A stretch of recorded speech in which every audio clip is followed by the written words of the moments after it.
Welcome in, ladies and gentlemen, to episode number 152 of Let's Go Racing. Tyler Jones, Daphne Canagan here with you as we are going to bring in Brock Beard in just a few moments from right now from LASTCAR.info as he continues to tell the stories of the teams finishing in last place every week. We'll have a full conversation with him coming up in just a matter of moments. We'll go over the latest headlines across the sport in just a bit. We will also talk about Ryan Blaney's big win this past weekend at Pocono. Look ahead to the Brickyard 400. And we'll have our news and notes, our mailbag segment, all of that and more coming up in just a matter of moments. Dom, let's jump right to it. Big win for Ryan Blaney. Denny Hamlin had the strong car, and it's probably another week where Denny's thinking that he should have won. But this time, he's got nobody to blame but his team, as Ryan Blaney and that Penske team, they had a better strategy. They timed it just right with that final pit stop there. They sure did, and they led the final 44 laps. They ended up being the most of anybody on Sunday, and they picked up their second win of the year, 12th win of Blaney's Cup career, and kind of a full circle moment, if you will, Tyler, because that's where 7 years ago, Ryan Blaney picked up his first career win driving that Wood Brothers 21, and to date, that's the last victory for the 21 car in Cup. Blaney's gone on to join Team Penske, win the championship, of course, last year. And he opened the first 16 races of the year, Tyler, looking good, looking strong, but no wins. Now, the 12th team has won 2 out of the last 5 races. Penske has won 4 races over the summer stretch. Seems like Team Penske is the dominant team of the summer right now. They're getting hot at the right time, Tyler. Yeah, we've seen Logano win. We've seen Austin Cindric win. Now, Ryan Blaney with 2 wins in the last 5 races. The defending champion kind of got off to a slow start to the year. Now here we are in the summer months, and that 12 team is clicking. They look like a serious championship threat, Dom, that they very well could go back-to-back. They look stronger now than they did at this point last year when they won the whole thing. I think, right, and you touch on a great point. Ryan Blaney brought that up in that victory lane or at the start-finish line interview when he climbed from the car, that this team is as strong as ever, and all the things are clicking off where they're supposed to be. They've got momentum. You don't want to play the woulda, coulda, shoulda thing, but we do on this show, and we could be talking about a 3-time winner, a 4-time winner if you take a look at Atlanta from March or the Gateway race that slipped out of his hands on the last lap. So that 12 team has certainly turned a corner, and they look great. Who's not to say they've been there before, Tyler? They know how this championship system works. They know what it's like to be with that back against the wall in a must-win situation, and they've done it. So that sounds like a dangerous team to me. I know that the regular season point standings had a change. Chase Elliott's ahead of Kyle Larson, but you have to remember Kyle Larson also did not race the Coke 600. But even with that said, Dom, I look at that 11 team, and they got 3 wins. They probably think they should have about 5 or 6. But the fact they're right up there, a threat every single week, to me, I think that's the team to beat right now. What say you? Well, I would have to agree. You love football analogies, Tyler. Tell me if this analogy is on point or off base. Kind of like when they would make those comparisons. Peyton Manning, regular season game against the Raiders as a Colt quarterback. You know he's going to put up 3 touchdowns, 400 yards, but may not get the result that you want in the offseason, or in the postseason, I should say. Denny Hamlin continuing to show how good of a car, how good of a team he has behind him in the regular season. And they're amassing those stage points. They're amassing playoff points, and they're going to be seated towards the top of the playoff grid at this time. But that all goes away when we start the playoffs here in a few weeks, Tyler. And are we going to see a repeat of what we've seen out of Hamlin in the past? Can this finally be the year that the tide turns? We'll have to wait and see. Yeah, very fascinating to see how that all unfolds. One more guy I want to mention before we bring in Brock is Alex Bowman, and had the win at Chicago. Many people thought it was kind of fluky with the strategy involved and with the race ending early and all that. And then had a chance to win this past week, runs top 3 there towards the finish of the race. I thought that was big for that 48 team to carry that momentum from the week prior there at Chicago. They certainly have turned a corner. You just said momentum is real. We know how very real momentum is in this sport. You're coming off a win. You hadn't won in 2 years. You're backing that off with a really good finish. Who's not to say he could go do the same at Indianapolis this week? Momentum is very real in the sport, as we know, Tyler. And Alex Bowman and that 48 team, we know they run great. They're running better than most. But if you're in Hendrick's equipment, if you're driving for Rick Hendrick, you're expected to win. You're expected to advance to the rounds of the playoffs. So the real test will start again too. Like Hamlin, see how that real test affects Bowman here in a few weeks. Better guess this week. Our guest this week, if you've been following along on the show over the years, you have seen him as a recurring guest. If you have been following along with the NASCAR YouTube community or NASCAR on X, chances are you have seen his content, you have seen his material. If you surf the web, chances are you've been to LASTCAR.info. And Brock Beard, a friend of the show, I've had the pleasure of knowing Brock over 15 years. And Brock, thank you so much for joining us this week here on the panel here at Let's Go Racing with David Starr. Excellent. Thank you, Dominic. Thank you, Tyler, for having me on. Yeah. So Brock, let's jump right to it. Since we last talked, what's been going on in your world? Catch us up to speed, my friend. Oh yeah, no, it's been great. Only did two trackside coverages this season. I was at Kansas for the photo finish. That was crazy. Unbelievable. By the way, I got to give Brock some love here. He had the Let's Go Racing sticker on his laptop. And I saw that. I feel bad almost. I saw that before I saw Brock. I'm like, oh, nice sticker there. I'm like, oh, wait, that's Brock. Yep, that's right. That's right. No, just making sure it was all set up there. So yeah. And then I was glad we were both able to see some history there, which was fantastic too. I'm afraid I was standing on not quite the right spot there. I was next to the mobility pit box at the entrance of pit road, seeing the cars coming off the corner, and a great view of them coming off the corner as Larson's starting to make the move and Elliott and Truex are catching up, and they kind of disappeared right around the corner, just short of the line. Still just an unbelievable moment. I'm sure you felt the same way. Yeah, that was one of those that I will remember for the rest of my life. I've been to so many races. I'll be honest, I don't even remember all of them now, but that's one that certainly will stay towards the memory bank for quite a bit there. You got some other projects going on, right? Yeah. So we did that race weekend, then did the home track here at Sears Point, and really since then, the focus just has been much more on the video content this year. I've been trying to boost that a lot.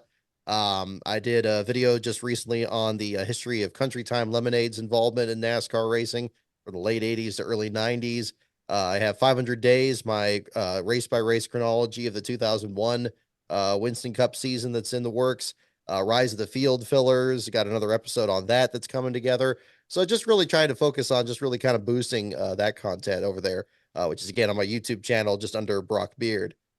And Tyler, I got to say too, that Country Time documentary, let's call it what it was. It was so informational. It doesn't matter what era of NASCAR you started watching the sport or started following. I think anybody can just really dive deep into that piece, Tyler. It goes into the deep history of who that sponsor was involved with and the turn into the 90s and the expansion of their involvement in the sport to the tragedies, of course, too, that come with it. But it's told in such a great story arc. I'm telling you, Tyler, if you haven't seen it already, it hooks you from the very beginning, for the casual race fan to the non-race fan to the diehard race fan.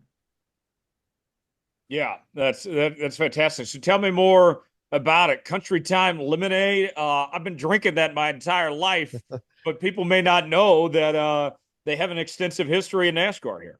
They do. It's really interesting. And it's a sponsor you wouldn't think would be like one of the powerhouses in the sport. You think NASCAR, especially around that era, you think Goodwrench, you think STP, you think a lot of the legacy sponsors that, were on like iconic rides, championship caliber rides.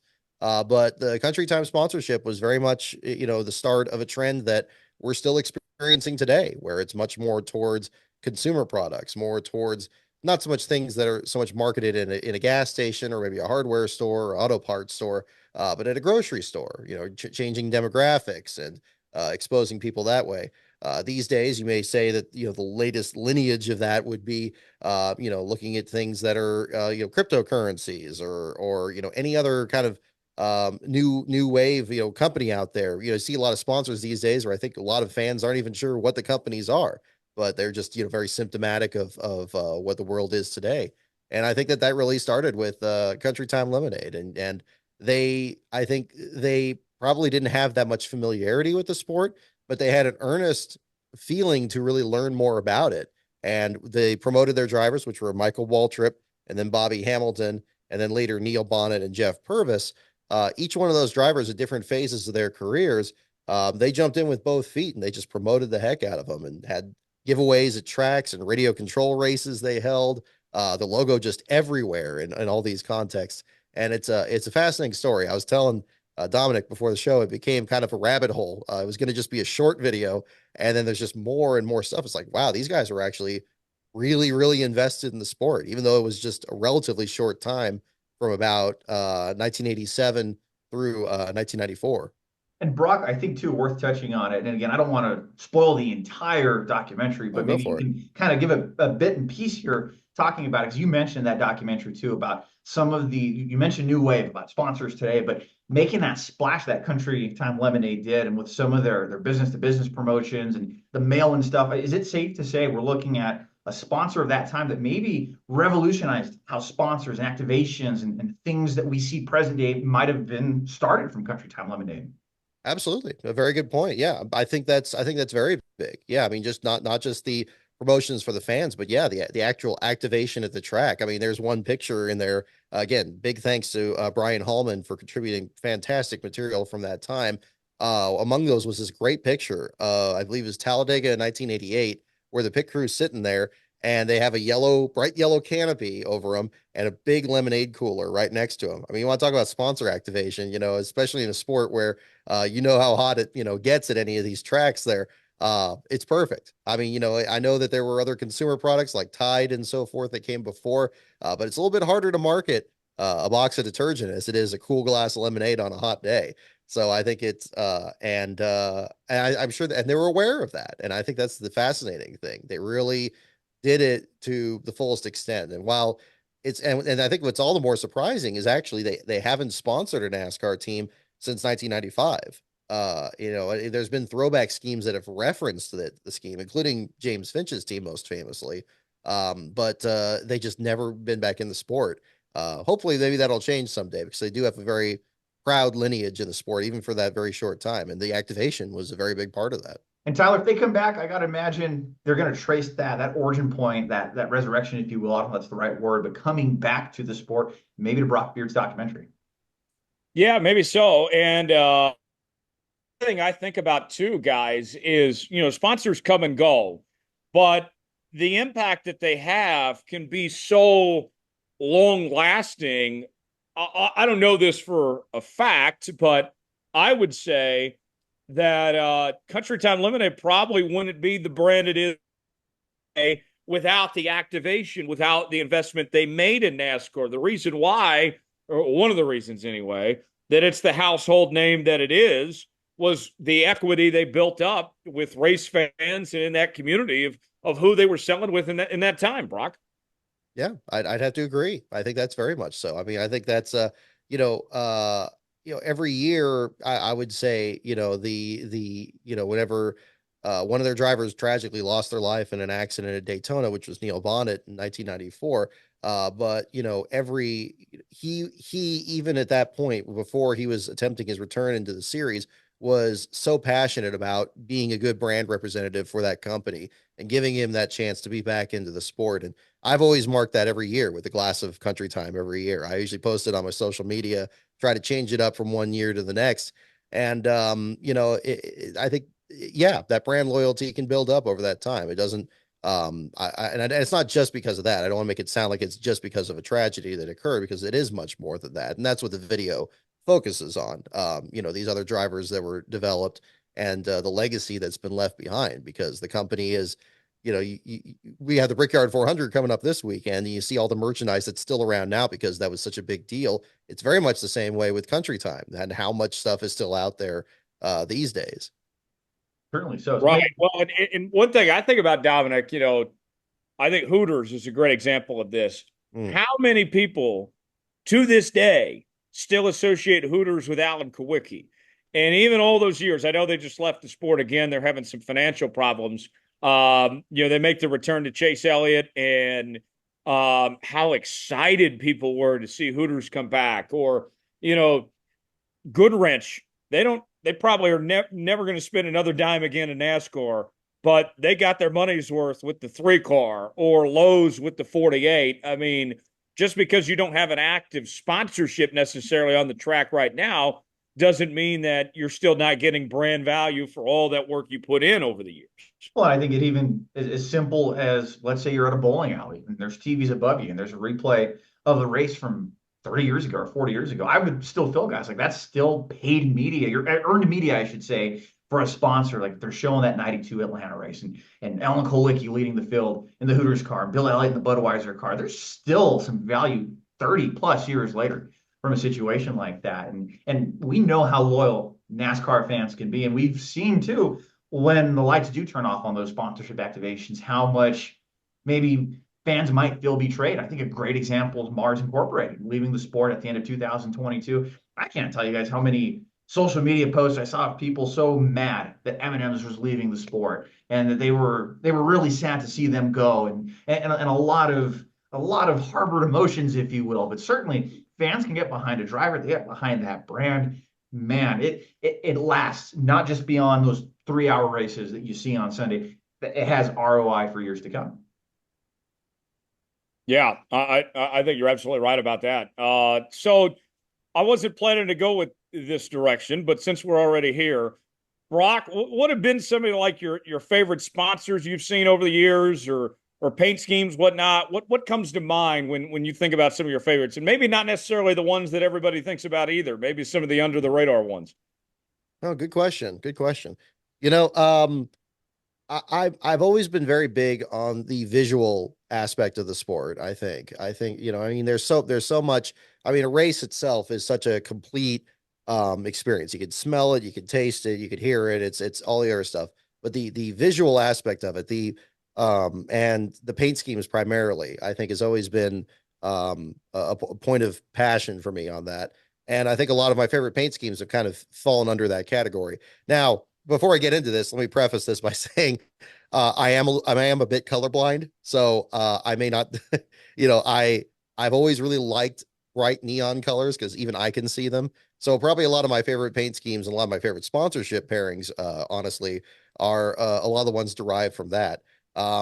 What I first think of is I love just about any car that has like a bright orange aspect to it. I always remember how much better that color looks at the racetrack, even than you see it on TV. Like TV doesn't do it justice.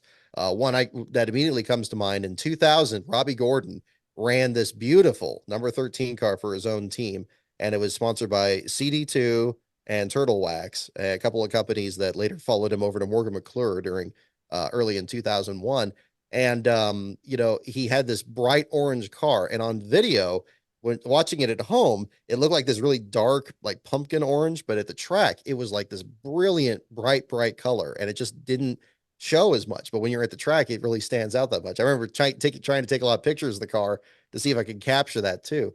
And that's always one part that I enjoy. I saw a video recently about, I think it was on Stapleton 42's channel, where it showed the one of the old Tide paint schemes, of course, that Ricky Craven ran, and saying that they used the color orange. It was like an orange paint that was used for like ladders from like the fire department, and that if you left it in the sun for too long, it would fade into a different color. Just a beautiful car. I mean, the Tide Ride has always been one that I've enjoyed. I followed Ricky Rudd, and then later, Ricky Craven with those paint schemes. Those are a bit more well known. I also mentioned that a bit in the video there. And then even in the fictitious cars, I would say one of my favorites is probably from Days of Thunder, the Russ Wheeler paint scheme. I love a lot of the material these days showing that. And again, this is from a colorblind person. I always view that as just being a bright yellow and blue car. But then you see a lot of these other promotional shots or things, in the paint booth, and it's this brilliant, like honey color. And, and again, bright neon. So even I can see it, but I'm sure somebody that's not colorblind can describe it even better than I can. Things like that. I mean, the neon colors, and how they attach to the branding. I mean, it just makes the Hardee's logo look more spectacular than you even see it these days. Or just like, again, the Tide Ride or that Robbie Gordon paint scheme. Those I think are just perfect, examples of just creating excitement, just visual excitement on top of, again, the noise, the smells, and so forth. So I think those are big examples. I mean, that's why I'm a big fan of Throwback Weekend, is then they really seem to indulge more into those neon colors and schemes, more so than they do in a regular paint scheme from week to week. For me, it's when a brand is clearly associated with a driver when they're a match of sorts. Like, my favorite will and always be Mark Martin driving the Viagra car. Like, that was just so perfect. You got this guy that looks like he's 65 years old that probably needs Viagra every time he bones. I mean, and what do you know? Like, it was just a perfect duo combination together. And the moment that he leaves, all of a sudden Viagra's gone. They're like, yeah, we can't sponsor David Reagan. Sorry, it's going to have to be AAA. You know, I mean, like, to me, I thought that was perfect. Dale Jr. with Budweiser, like, we know Dale was kicking back, drinking Buds all the time. You know, he told stories that he would get drunk the night before a race, you know, and then hop in the race car the next day with a hangover. You know, like those are great stories. Jeff Gordon, when he was older, everybody was so shocked when DuPont had to take a step back a bit. And so what do? They sign up AARP for an older Jeff Gordon to be on that car. And that was a great fit. To me, that's what I love, when the sponsor fits the driver. What about you, Dom? What are some of your favorites? So I got to share this story. And Brock, you may know him. Tyler, you definitely know him. Aaron Ferrier, friend of the show. He's done public relations over the years with NASCAR greats Sterling Marlin, Jennifer Jo Cobb, to name a few. Has his own agency. He used to design paint schemes. And I remember him telling me, Speed Weeks 2019, we're there in Daytona, and I asked him, what makes a good paint scheme? And he goes, you want the big fat lines. You want something, and I think this blends into what you both are saying. You want something that you can identify from the other side of the racetrack. Or if you see it on the corner of your eye on TV, you know who's driving that car. Yeah, you can go and have the intricate designs and lines and little things here and there, but most people aren't that close to the car. They're not going to have that appreciation as to those big, fat, bulky lines or solid starts and ends, just where one color might start where one color ends. And that always stuck with me 5 years later. I think that's a big, important part in not only identifying a sponsor to a driver, but being able to see, okay, well, hey, a great example would be over the years, Jimmy Johnson in that Lowe's 48 car. Great pairing. We know the sponsor and the team and the driver won 7 championships. But you think about those paint schemes, with the exception of 2009, they were a lot of solid colors. They were easily identifiable. And I would even make that argument too with Jeff Gordon in the 24 car, look at Dale Earnhardt in the 3 car, whether that be the Wrangler paint scheme or the GM Goodwrench paint scheme. Thick, fat lines. There's a border where it starts and ends from one color to the next. And I think, Tyler, that's what makes a paint scheme great, is because anyone can recognize those. Oh yeah, for sure. Let's switch gears now. Brock, you are the LASTCAR man himself, so I got to ask you, what are the current statistics in NASCAR when it comes to who's finishing last place? Who's in the back of the field? Who is that David Starr, BJ McLeod type driver right now? And obviously, David's the name on this show, so we can make fun of him. BJ's a friend of the show, so it's okay. But who are the guys that are leading the way right now? Oh yeah, though I'll definitely second that. Yeah, David and BJ are fantastic, and I've been very fortunate to both interview them on both the good days and the bad there, and they've never turned anything down. So they've been great. Yeah, to answer your question, just pull up the statistics here. In the Truck Series, the current there has not been a single repeat last place finisher in these first few rounds of the Truck Series. Oh, yeah. And in my rankings, I go by the last place finisher, and then my tiebreakers are who finishes in the bottom 5 or bottom 10 positions. That makes it a little bit easier to follow there rather than next to last and third to last and so forth. But the leader is Thad Moffitt in the Truck Series after the recent news of the Faction 46 effort transitioning over to Young's Motorsports and him completing the rest of the season. But it's very close. He's down to a bottom 10 tiebreaker with Spencer Boyd, who's the most recent last place finisher at Pocono. Moving over to the Xfinity Series, Patrick Emmerling is the only 2-time last place finisher this year in that season. He's over 2-time last placer for the SS Greenlight effort. Dawson Cram, who just finished last after the lap 2 accident in Pocono, jumped all the way to the 2nd spot because of 4 bottom 5s and 7 bottom 10s, knocking Brandon Jones down to the 3rd spot, and Sam Mayer in 4th. Hard to believe that 2 JR Motorsports cars are in the top 5, but there you are, or the bottom 5, I suppose. And then the Cup Series, here's a really interesting one. Again, no repeat last place finishers through this last race. And we go to the Brickyard 400 this week, which has never had a repeat last place finisher in any of its runs. And there's about 4 drivers that are still active that can actually break that streak. But regardless, the leader in the Cup Series is Christopher Bell with 1 last Really? place finish, 7 bottom 5s, and 7 bottom 10s. Zane Smith and Josh Berry just right behind him. Wow. I wouldn't have expected to hear Seabell. We're talking championship contending Christopher Bell, also on a list that he probably doesn't want to be on. Exactly. And but for that 1 last place run, yeah, he wouldn't be up on this list, but he does have 7 bottom 5s and 7 bottom 10s, the most bottom 5s of anyone, and I believe the second most bottom 10s behind Zane Smith. All right, Brock, I'm going to ask you to be the bad guy here. Do you have any predictions? You're going to give us any predictions of who's going to likely end up as the last place cars in those 3 respective series before the end of the year? Boy, that's gonna be tough. It's funny you should mention that. Before we were meeting up at Kansas, I actually called Jimmy Johnson was gonna be the last place finisher and was correct. So I actually feel a little bit bad about that one because I actually had a Jimmy Johnson fan stop me in the hotel on the way out. I was like, "You didn't pick Jimmy, did you?" And I'm like, Yes, "Yeah." I did. It's like Good but pick. yeah, it turned out that turned out to pay off, but I don't know. With the series this year, I mean, it's really hard to tell. I mean, once we start getting some repeats in the truck series and the Cup series, you get a better idea. Spencer Boyd, I know, has had a lot of struggles in the series. Again, he's another guy I've talked to that's just been very down to earth and all that. With this, but he's in a difficult situation here with starting over with this new team. Although, really, I mean, when I was looking over his statistics, he completed just about every lap of this season.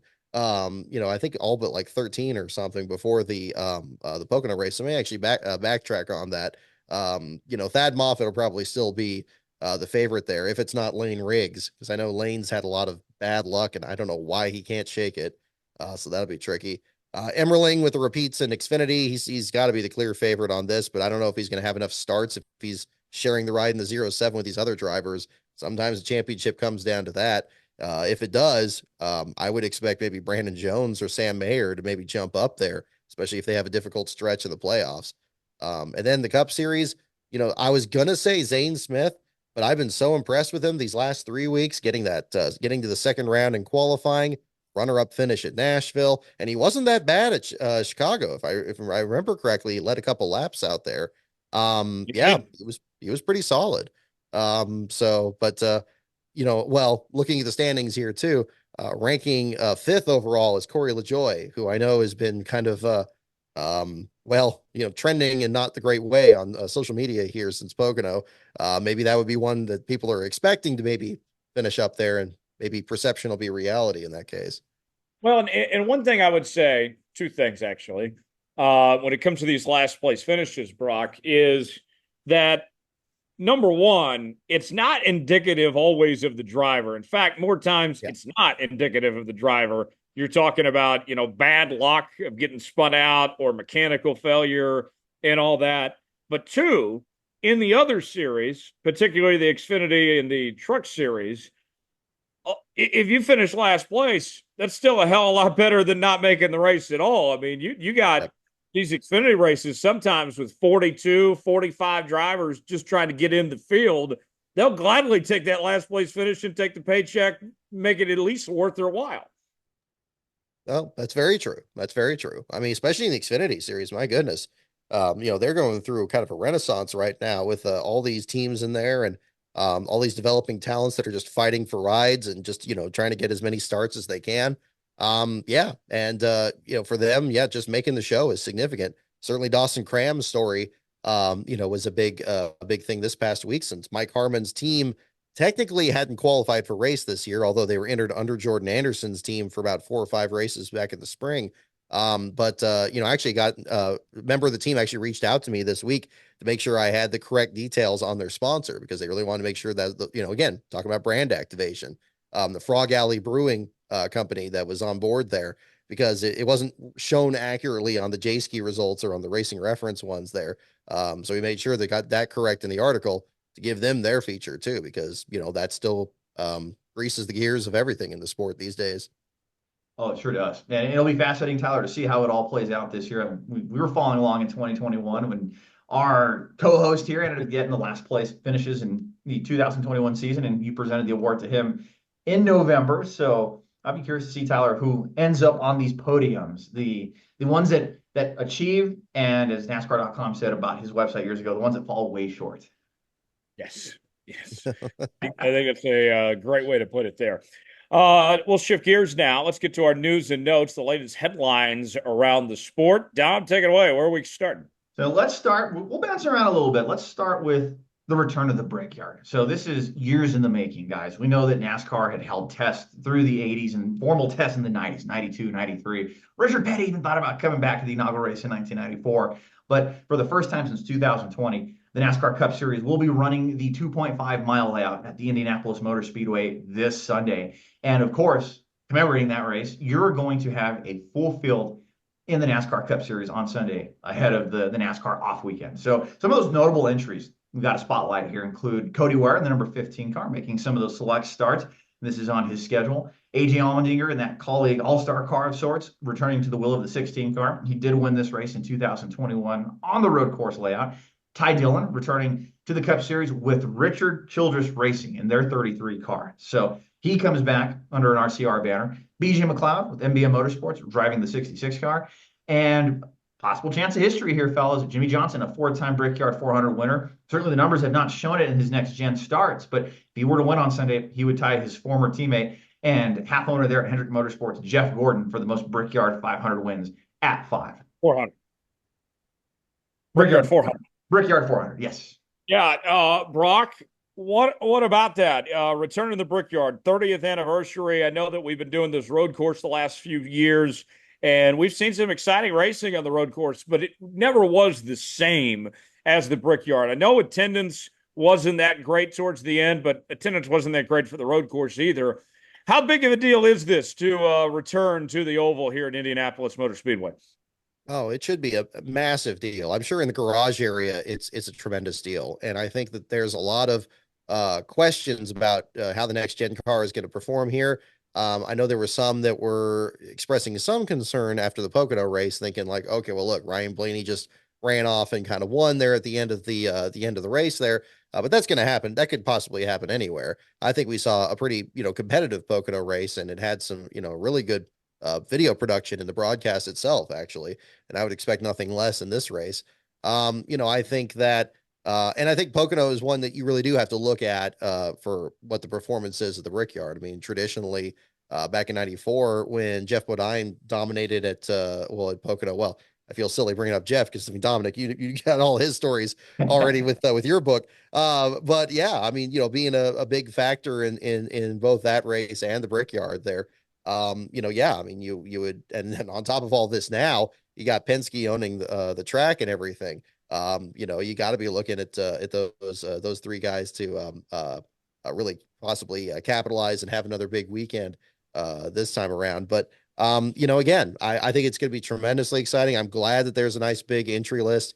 I would love it if we had something closer to like, a really dramatic qualifying day where we had the possibility of some teams going home.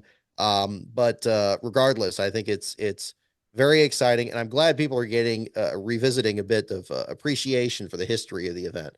Steve Toronto on Twitter was posting a lot of great highlights of the race there, kind of like almost like a live tweet of the events, and it was great bringing up all those little moments. I think back to myself as a kid. I used to have piano lessons on Saturdays, and so I didn't watch the start of the race live. But we went out like shoe shopping, and the shoe shop was having the end of the race up there, and seeing like, the battle between Jeff Gordon and Ernie Irvin in the closing stages definitely stands out in my memory. I mean, it was a massive race, and I would love for this event to return to that prominence. It's not going to happen in just one running. I'm sure you're going to have some people that are going to be, saying, oh, well, look at the empty stands and so forth. But, I think it's a step in the right direction, and I hope it's appreciated for that. Well, and Dominic, the last car there that we ran on the Brickyard was not made for that track. And Goodyear really struggled the tires right for a long time there at the Brickyard. I believe, correct me if I'm wrong, this is the first time we're running the next-gen car on the oval here. I would guess this car is much better suited to run the oval. I think the road course was kind of a temporary solution to try to give the fans something. Now I figure that 30th anniversary and everything, this is as good a time as ever to return to the Oval here. Oh, certainly, certainly. And like Brock said, it's not going to be overnight. These things take time, but depending how the race goes, the excitement, we'll see what the fan attendance looks like. And even that, if it puts on a good TV product, that's really going to, I think, bolster some momentum for future races here, or it could just leave it there, backfiring. We'll have to wait and see. But I have to ask you guys, we have the full field of those names that we just listed. Who do you guys expect in a part-time star or in these one-off deals? Who will make the biggest splash on Sunday? Brock, go ahead. Boy, that's a tough call. I mean, my first thought was AJ Allmendinger. I don't have a firm case as to why. I think it maybe in some of the cases, maybe some of the other teams I just anticipate are probably going to struggle a bit more. I'm not sure about Jimmy Johnson because of, as you mentioned, his struggles in the next gen car, and BJ, of course, they're going to just try to get, the best run they can. But with AJ, I mean, he has the history of running there in the IndyCar and running in the Cup Series as well, and also driving for Penske. Maybe he brings over some knowledge there from that. Although, again, how much of that is going to translate over to the new car, I'm not sure. It's just a gut feeling. I don't have any firm reason why, but that would, if I had to pick one, I would probably pick him. You tell her. Yeah, that's a good choice. I'm excited to see Jimmy Johnson running, here at the Brickyard.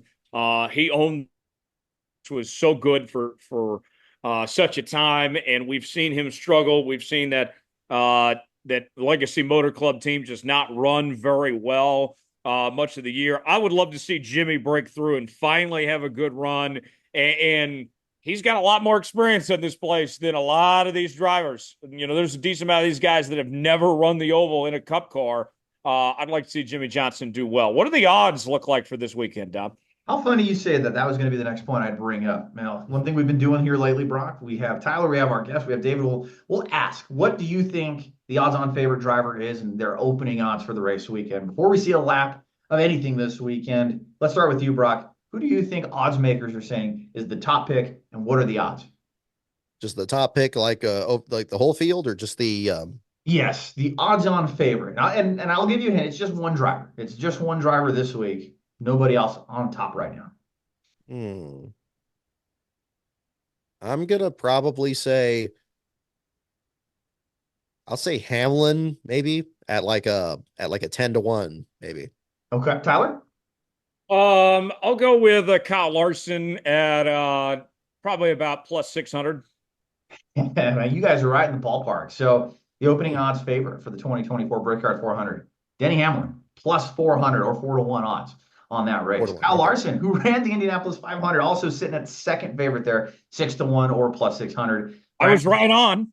Yeah, there you go. You're there. Right in the ballpark. Absolutely. Absolutely. Brad Keselowski, the most recent Indy Brickyard 400 winner who was in the field, who won this race in 2018. He's sitting at 8-1 plus 800. Same as Ryan Blaney, last week's winner. Chase Elliott plus 900, 9-1. Martin Truex Jr. at 12-1, same as Christopher Bell and William Byron, along with Tyler Reddick.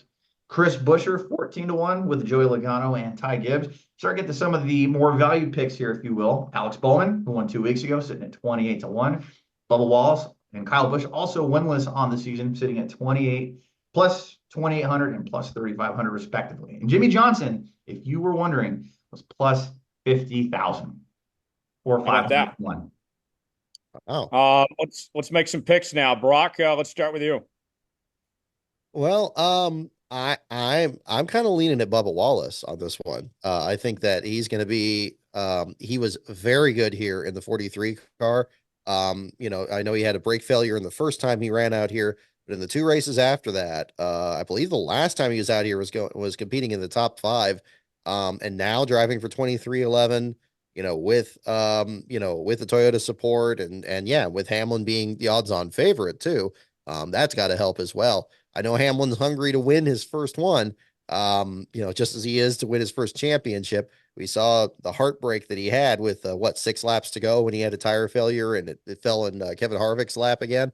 Yeah, I mean, it could be tricky, but it could be a very big moment. And I think also off the track, I was very impressed with the way Bubba handled the response to the penalty he received last week. I think any driver would be well within their right to be upset about being penalized for, any kind of altercation right now. It seems like all these penalties are flying everywhere. Regardless, I think that, maybe he's in a better mental state, and I cannot discount how significant that is in the sport too. So maybe that's going to be the last piece of the puzzle there. I was hoping he would run the McDonald's car this weekend. I see these run the U.S. Air Force paint scheme because I was hoping that there would be a fascinating thing where the McDonald's car was last in the first Brickyard 400 in 1994, and the possibility of him winning in that paint scheme this time around. After all, he was the one that ended the McDonald's losing streak when he won his own first race at Talladega. I was hoping that would be the case. I'm sure there'll be an associate sponsor, but that would make it that much more perfect. But even without it, I think he'll still be pretty good. I'll go with Denny this week. He's come so close the last couple of weeks. This would be the biggest win that he's had in a minute. Obviously, he's won several Daytona 500s, but this would be big for Denny. I think Denny gets it done, wins the Brickyard 400, and begins his race towards trying to bring home his first Cup title right here with the Brickyard 400. Dom, how about you? Well, numbers tend to be a strong game, and we love numbers on the show. Brock, you were talking about that, same as you, Tyler. There's been 3 times since we've had Daytona and Indianapolis on the schedule same year, the same layout format. We've had 3 winners who have gone on to win the Daytona 500 and the Indianapolis, or the Brickyard 400 rather, in the same year. So you might know what I'm getting at if you're already thinking about this. 1996, Dale Jarrett. 2006, Jimmy Johnson. 2010, Jamie McMurray. 2024, William Byron returns that 24 car to victory lane. And it would make sense too, because the 24 car won the first Brickyard in 94, won again in 04, won again in 14. Just keep that 4 number thing going. It sounds too good to be true, but do numbers lie? I love it. That'd be quite the sight. I'm sure Jeff Gordon would be a happy camper. See that 24 back home again in Indiana in victory lane. Dom, what else we got? So some of the other headlines too, Brock was alluding to earlier with just the different headlines around the sport. And it's so hard to keep up with everything. But one thing of note, a longtime NASCAR Xfinity team, and possibly be no more, and facing a very bleak future. JD Motorsports not entered this weekend at Indianapolis. And several reports coming out earlier this week saying that the team is in the process of potentially selling off assets. They laid off the majority of their workforce. The team has filed for Chapter 11 bankruptcy, and that's per TobyChristie.com. So, guys, certainly a longtime staple in that series. JD Motorsports has never won a race, but certainly a throwback to yesteryear. Those guys that show up every week, they're going to give it their hardest. Looks like we're not going to see JD Motorsports back on the track. For JD Motorsports in the past, we've seen them be competitive in the Xfinity series, but Brock, kind of like we talked about earlier, they're one of these teams that is fighting just to make races in the Xfinity series. It's so competitive there just to even get a spot in the field right now that you got some casualties like JD Motorsports here. No, exactly. And it's very shocking, honestly, to not only have this team shut down after being involved in the sport for as long as they have, but to pass up an opportunity at getting probably one of the best purse shares they could get of the year from qualifying at Indy. Now they would have to qualify the cars, but they've been high enough up in owner points that, with the exception of Chicago, where both of them didn't qualify, that hasn't been as much of an issue for them this year. It's just so sad. I've spoken with some crew members on that team in the past when they come out here to Sears Point. They're a very hardworking group of members out there, both the drivers and the crew members. And yeah, they've opened the doors for a lot of drivers that we see in the series today. I mean, Garrett Smithley, that's now following the owner points over to the Alpha Prime Racing.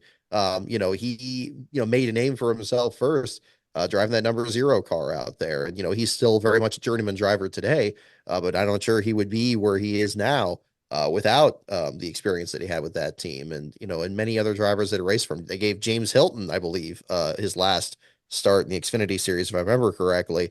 They've been involved in the sport for that long. And when you're in the sport that long, you think they're always going to be there. And the sad reality in the sport is, sometimes things just don't quite work out that way. And it's a cruel business. And, I think we're seeing, it reminds me so much of like when Ginn Racing Yeah. collapsed going into Indianapolis in '07. And same thing. It's like, well, why wouldn't they want to enter as many cars as they could to get a good purse share if they're struggling that much? But, hearing the reports this week about potentially about $500,000 that they're in debt on that. Even a great day at Indianapolis there with two cars in the race, that's not guaranteed to offset that in one day. And I'm sure they are aware of that. So it's sad. Hopefully the group over there finds, gets the right connections and they can find their way to another team, like we're seeing already with Stuart Haas's team under different circumstances. But it's always sad to see this happen with the program. It is. It's heartbreaking, to say the least. Don, what else we got? So to wrap all this up before we get to our next segment, look, guys, we have silly season all across the year. The other industry that's tied to the sport that is not immune to it either is, of course, the broadcast partners and all the moves there. We listen to these guys and gals every single week on the broadcast, and some of these moves that we might see in the upcoming season include Shannon Spake out at Fox, who's been there a long, long time. Adam Alexander, who's been calling the NASCAR Xfinity Series for some time, favorited to be the next play-by-play guy at the CW and the NASCAR Xfinity Series. And Marty Smith, also rumored, longtime NASCAR ESPN analyst, possibly making the jump to TNT and Prime. So Tyler, I know you're really more in depth and you have a lot more inside knowledge on this industry. It really does seem like no matter if it's the drivers or the teams, same thing here. There's contracts. There's people making so many moves. It happens just as quickly behind the mic as it does on the racetrack. Yeah, and Don left out some details there. I'll kind of fill in the gaps, if you will, on all three of these things. And I know all these people. They're all good friends, so I'll say that up front. Let's start with Shannon. I was so sad to hear that she's out at Fox. Shannon's a tremendous talent, done an incredible job covering the Cup Series and the Xfinity Series. We know that Race Up got canceled, about a month ago. And hate to see her gone. Hopefully she lands on her feet elsewhere. She's been doing NFL stuff for Fox as well. Tremendous broadcaster, covered college football and college basketball for a long time. Hopefully she lands on her feet. I don't know if it's still in the NASCAR world or if she goes back to doing some college sports for another network, whatever it may be. But best of luck to Shannon. Hate to see that happen. Double A, and Double A's been on this program. I've known him for years. He's been a friend and a mentor of mine for a long time. He's got options. It's interesting. We hear that the report, I think it was Stern this week, that said that Double A is the odds-on favorite to be the next voice of the Xfinity Series on the CW. Well, a couple of weeks ago, I also heard that Double A was the odds-on favorite to be the new lead play-by-play voice of IndyCar on Fox. So it's a good time to be Adam Alexander. He's in good shape one way or the other. He's going to land himself a good gig, and he still does some college football and college basketball stuff for Fox as well. So I'm sure Double A is going to be okay in some way, shape, or form. Meanwhile, in Marty Smith, I found that interesting. Marty's been kind of out of NASCAR, if you will, for the last few years once ESPN lost the rights to NASCAR. And he's really just gone to a whole nother level, covering anything and everything, interviewing, the vice president at one point, Mike Pence, at a racetrack, to covering college football and college basketball. And I remember one time he interviewed Lionel Messi all the way in China. I mean, he's everywhere. And I would love to see him return to the sport. I've never heard him do play-by-play. I'd be interested to see how that would go if it's with TNT or Prime, especially reuniting with his buddy Dale Jr. And I know Steve Letart's name's been mentioned, potentially getting back together with Jr. I'd be intrigued. I don't know how it's going to go because, like I said, never seen him do play-by-play before, but it certainly sounds intriguing with all this movement. We already knew there was going to be some new broadcast teams next year with having 3 new networks with the CW and with TNT and Prime, but it's fascinating to see how all this unfolds. Brock, what do you think as far as the broadcaster movement goes, and where these guys and gals could end up here? It's really interesting. I think, out of all the aspects of racing, I think that the who is doing the broadcasting and who is doing the play-by-play is probably the aspect that needs the most shaking up. There's a lot of great talent there. I'm with you on Adam Alexander. I mean, he knows so much about these drivers and is able to recall it at just a moment. I think that's one of the saddest things about losing Race Hub is I think he did a fantastic job there as a host, and he was able to, really lead in these stories and connect them. He clearly cares about the sport. Yeah, Jamie Little being involved in the sport as long as she has. I mean, we were at Kansas. I was seeing her going over interviewing Brayton Laster there, the ARCA series. That's a series that really is trying to bring a lot of bring a lot of attention to new drivers that maybe people don't hear that much about. I think that what I'm most excited about is not just where like the established people are going to be going, but the possibility of new talent entering the picture here as well. I think if they strike a good balance there, and maybe Marty Smith is a good example of this, even though, as you said, I mean, we're not familiar with what his play-by-play would be. And I think that would basically be a new experience, even though he's absolutely no stranger to NASCAR at all. That would be really interesting to see. One person I'm very impressed with lately has been Eric Brennan, who came on board to do the ARCA series a couple weeks ago back in Iowa. I thought he did, it was just interesting to hear somebody new talking about just what we're hearing in the sport. And I think if you have a great balance of kind of the younger and the older, the more established and the less established, I think there's a lot of variety that can work itself in there on top of having the new broadcast partners like Amazon on top of the established ones like Fox and NBC. So I think it's a very exciting time. And one more note too, Dom, that I feel like we need to bring up in case people don't know. This week the last ever race that Rick Allen will call a cup race for NBC. As after we go to the Olympic break, Leigh Diffey takes over as the lead play-by-play announcer for the Cup Series.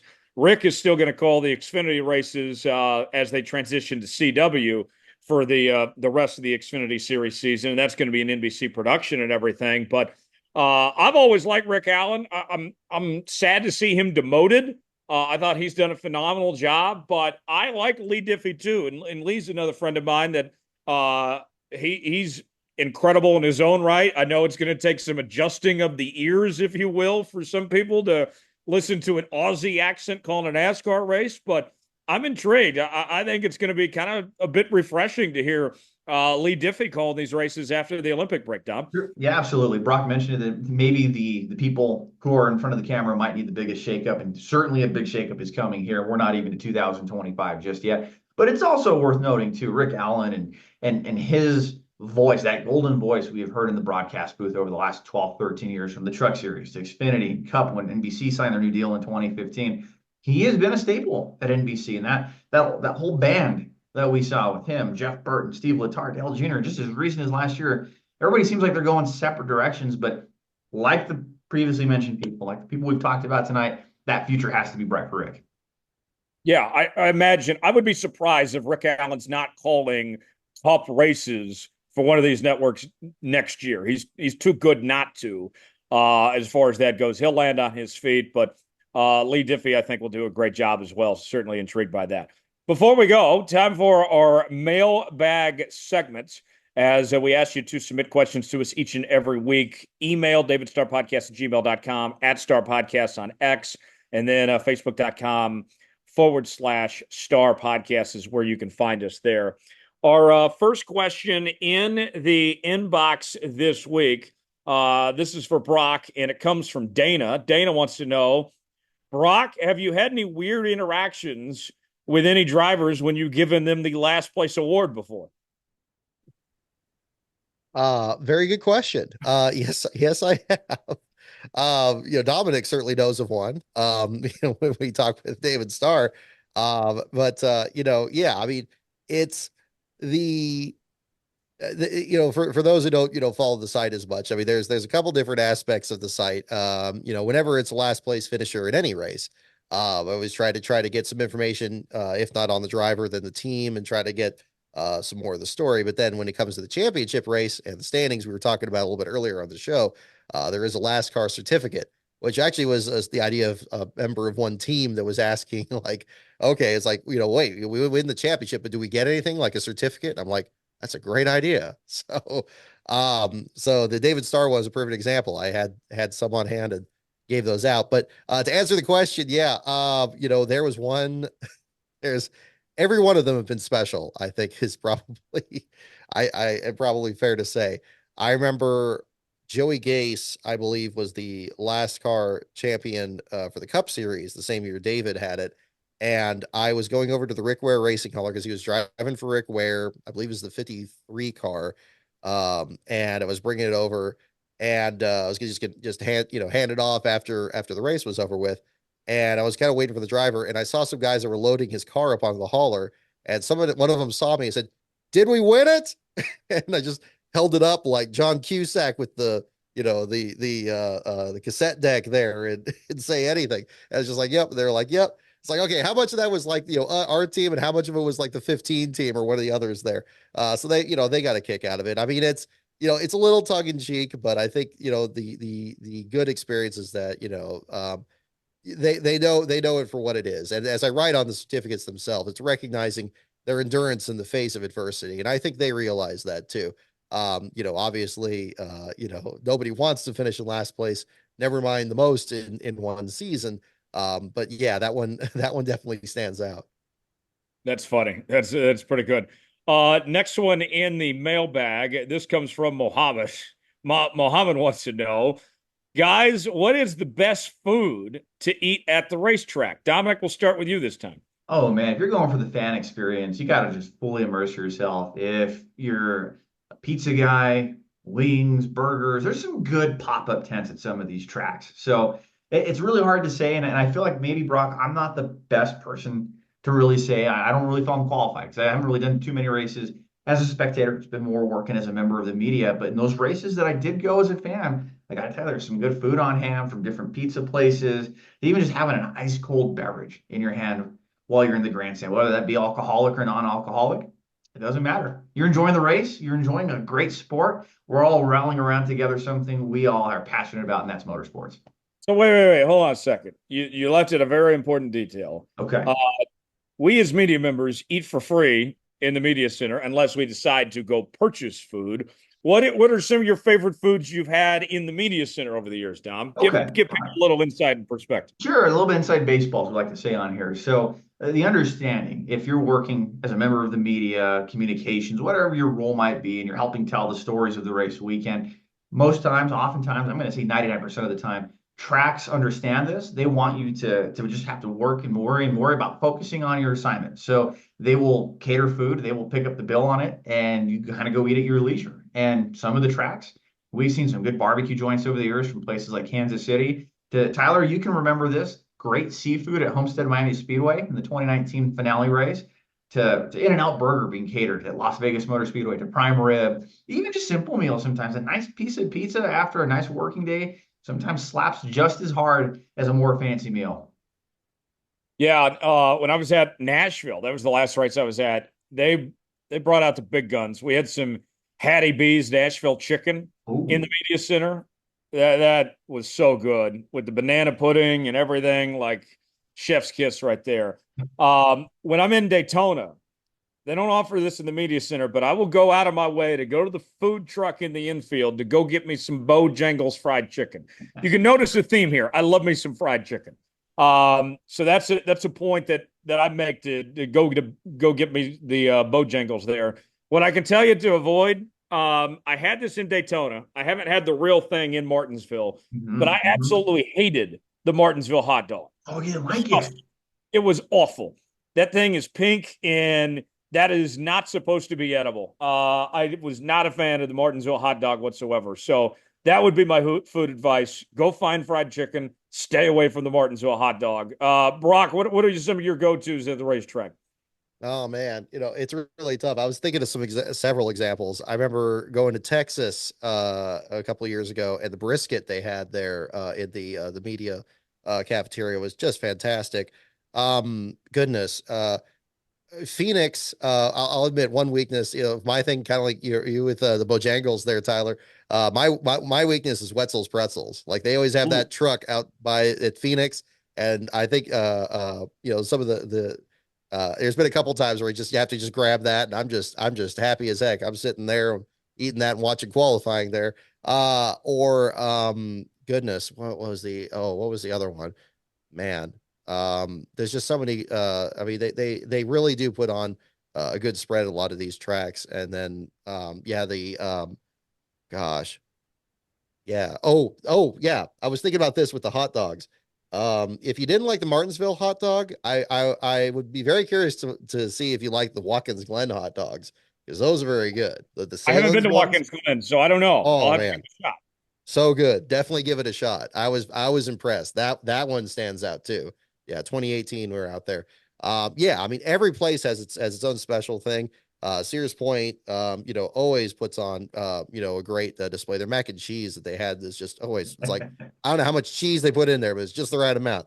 Like this, just really, really good stuff. You can never have too much cheese, right, Brock? No, man.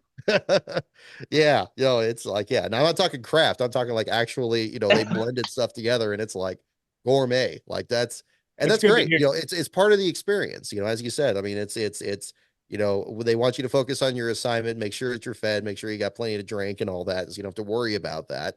Yeah, when you have that, you're able to kind of experience some more of the, kind of the local offerings there, which is great. Yeah. Man, I'm getting hungry just going through this segment and thinking all these great foods. That all sounds great to me. Brock, as we wrap it up here, what's going on in your world the next couple days, and where can people follow all your stuff, man? Sure. Oh, thank you. Yeah. So the website is LASTCAR.info. I have a Patreon, patreon.com/LASTCAR on and my Twitter is @LASTCAR I just finished publishing my second book, which is a biography of Derek Cope called Cope. Came out last November. It's available on Amazon. If you just search my name, Brock Beard, it'll come right up. There it is. Yep. See, Dominic got it right there. I got to tell you guys, it is a great book. You have a hard time putting it down. It's really good. Oh, thank you so much. Thank you so much. Yeah, we're working on that. I got more videos in the works on my channel, again, also under Brock Beard. Got 500 days talking about the 2001 NASCAR Winston Cup season, doing a race-by-race analysis of that, Rise of the Field Fillers, which I focus on the small teams of the sport, and some other individual driver profiles I'm working on. I've kind of cleared a lot of my schedule the rest of this year to kind of focus more on that. So as well as the LASTCAR Championship and tracking that from week to week, that'll be the focus coming up. So if you Google my name, you'll pretty much find all this content. Best place to find it all, though, is at LASTCAR.info, which is my main hub and has links to everything on there. How about you, Dom? We'll be staying here home this weekend, and you know what? Like Tyler Jones and the Summer of Jones and the tour, we're going to be doing a little bit of a tour to Las Vegas. It's taking a detour for our summer here in the next few days. And no, not the original Las Vegas, New Mexico, the real Las Vegas, Nevada. So we'll be having a little family vacation next week. Looking forward to being able to recharge the batteries for a few days. And Tyler, you've got some cool stuff on deck too. Yeah. So quick programming note, no show next week. As NASCAR takes an Olympic break, we're going to take a little bit of a break next week. As yours truly, I'm taking a little family vacation to Galveston this upcoming weekend. Recharge the batteries, enjoy the beach and all that. So that'll be good. Get down to the Gulf. And then next week, headed out to Phoenix. I'll be on the call for the Nobby Invitational Basketball Tournament. Going to be out there for about 5 or 6 days or so. So that's where I'll be. And then we'll all come back and return to this program once again. So certainly looking forward to being on the road and enjoying myself, and the Summer of Jones rolls on over the next couple of weeks. Some great stuff ahead. Appreciate you all being here with us. We'll put the checkered flag out on this edition of Let's Go Racing. As always, subscribe to the show. New episodes out each and every week. Apple, Spotify, Google Podcasts, and YouTube, wherever you listen to podcasts. Leave us a 5-star review, or don't leave us one at all. Hit that like button. We certainly would appreciate it.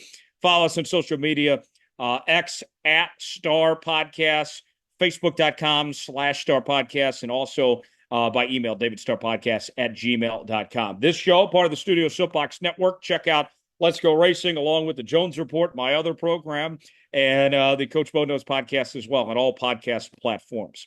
For Brock Beard, Dominic Aragon, I'm Tyler Jones. Thanks so long. This has been another edition of Let's Go Racing. We'll see you next time.